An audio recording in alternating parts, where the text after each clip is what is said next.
What's up, guys? Welcome back to Road to 2 Comic Club. Justin here, and trying to stick on my streak.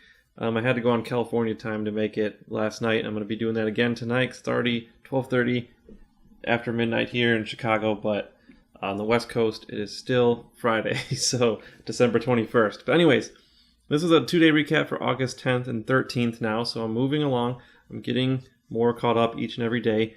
But this one's going to be a really short one. I didn't take a lot of screenshots of articles, so I'm not going to even talk about hardly anything.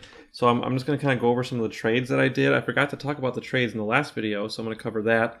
And then before I start, I also want to mention that Roku had good earnings that I forgot to talk about in the last video, so that's why my calls went up a lot in the last video.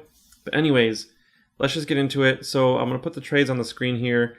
On August 8th, I bought a Take-Two call. You can see there expires January 2020. Most likely losing on that right now because I'm losing a lot.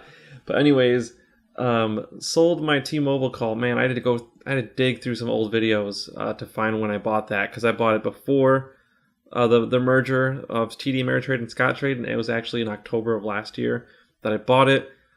Took me a while to find it and all that for just an $85 loss. So you can see that, and then I bought 100 shares of AT&T because I'm trying to kind of add to my safety stability portion of my portfolio. And AT&T is pretty stable. They pay good dividends, so I was just trying to add some more to that to lower my risk. So you can see there, I got in at $32.47. And then I sold my 2 Tesla calls. I think I bought them in June, so I didn't hold them that long.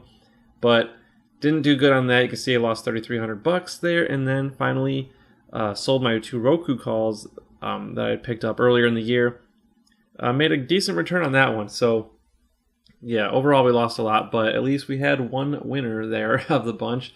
So let's just go see. I'm gonna quickly scroll through how the stocks did. It was pretty bad on this day. So you can see there.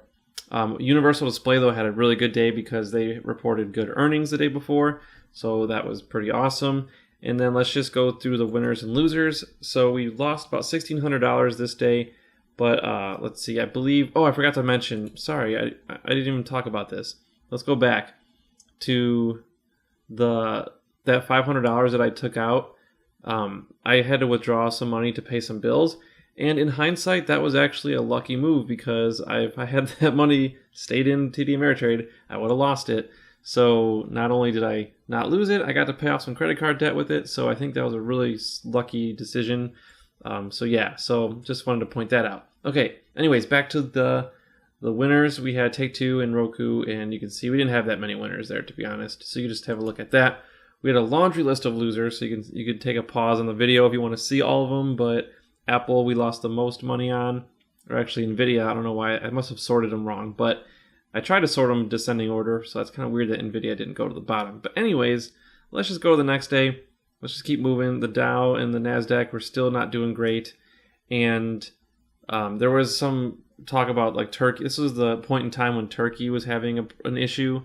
And I didn't think at the time it was going to last very long, and I don't think it did. But there's just so much crap going on. So I'm just going to post links in the description about that. Anyways, let's go to the winners and losers. We lost $1,700 this day, but Universal Display obviously was a huge gainer for us because of the earnings, so that was awesome to finally see that. If you guys remember watching this vlog in 2017, we were seeing Universal Display on the top of this list like all the time, and now this year not so much. But anyways, the losers, Stamps.com we lost a lot of money on, and then Align Technologies. Okay, so let's just go to the articles and wrap this up. Hopefully it's going to be a short video. Okay, so this headline was after the bell, Dow drops 125 points, and there's still no answer to the Turkey question, and I'll link to that. I'm not going to really talk about it. This is kind of old news by now.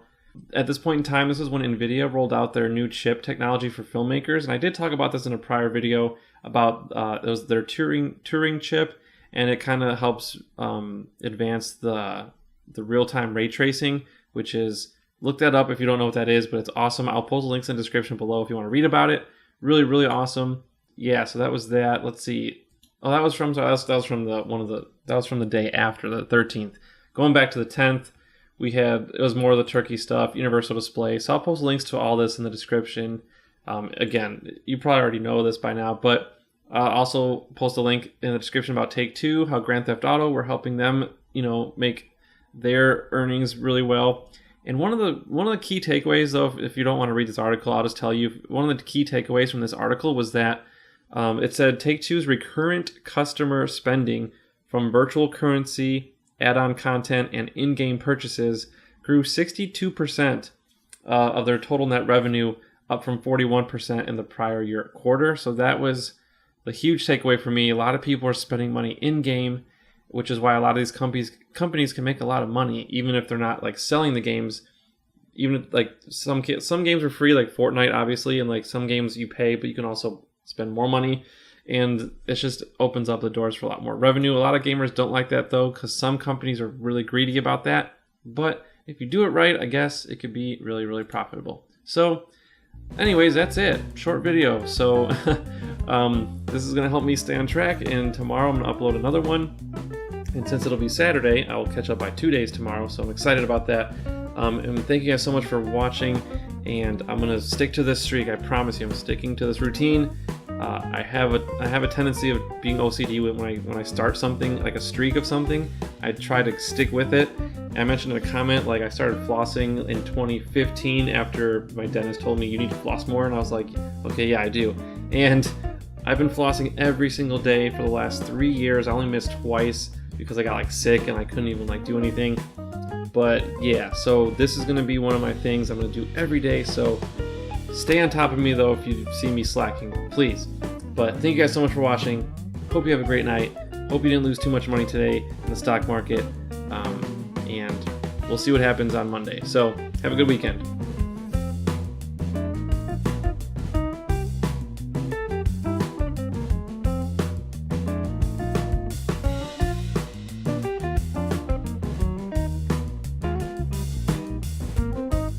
Hey guys, thanks again for checking out this video. If you want another way to support the channel, please check out that Patreon link up there at the top. You get access to my private Discord server where we chat about different companies we're looking at investing in. I also post my current trades in real time, as well as news headlines with little mini summaries. And you can also get discounts on any merchandise that we sell, like a shirt like this, for example. And if you want to just subscribe to the channel, I would appreciate that as well. You can just click that black logo there at the bottom. Thanks again for watching, and we'll see you in the next one.